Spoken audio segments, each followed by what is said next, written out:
I think what's interesting is that fairly or unfairly, Beijing is going to get blamed at the end of the day if there is some huge escalation, because there will be a lot of people within the international community who would say Beijing should have done something sooner, because Beijing is really the only one with the diplomatic as well as economic influence over North Korea. That said, Beijing's response was similar to what you heard in other parts of the world. They believe that this war of words between President Trump and the DPRK, or North Korea, is unhelpful and inflammatory. In fact, the Chinese Foreign Ministry issued a statement calling on all relevant parties to avoid any words or action, they say, that could intensify problems and escalate the situation. They were also urging all relevant parties to get back on what China describes as the right track of dialogue and negotiation. And we're seeing that reflected as well in the Chinese state press, where the Communist Party paper, the Global Times, is saying that this is a game of chicken between the U.S.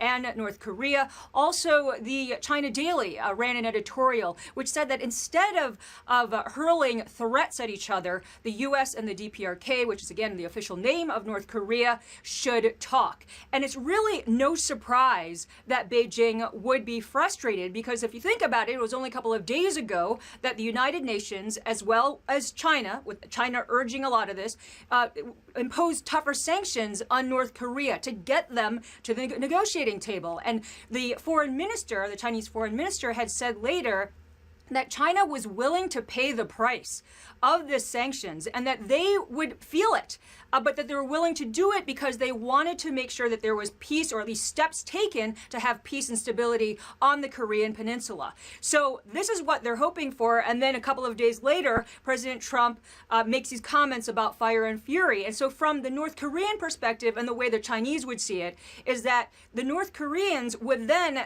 have a reason, and it would only reinforce their belief, to have a nuclear weapons program on the Korean peninsula to act as a deterrent to a U.S. strike. So it's a very complicated situation, and one that's frustrating for people in Beijing.